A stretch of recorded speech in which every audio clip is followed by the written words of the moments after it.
ఆదివారం వస్తే ఇలా పాటలు పెట్టుకొని ఆరామ్సే కూరగాయలు కట్ చేసుకుంటూ కర్రీ చేసుకోవచ్చు.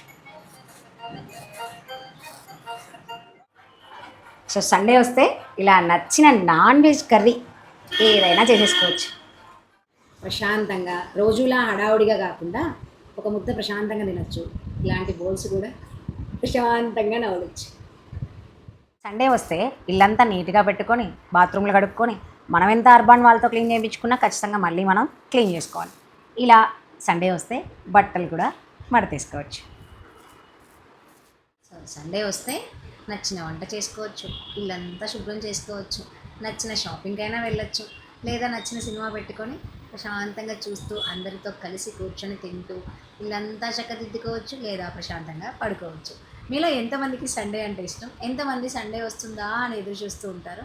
సండే రోజే చేద్దాం, సండే చేద్దాం, సండే అయితేనే బెటర్ అని ఎంతమంది సండే సండే అని కలవిస్తూ ఉంటారు? కామెంట్ చేయండి.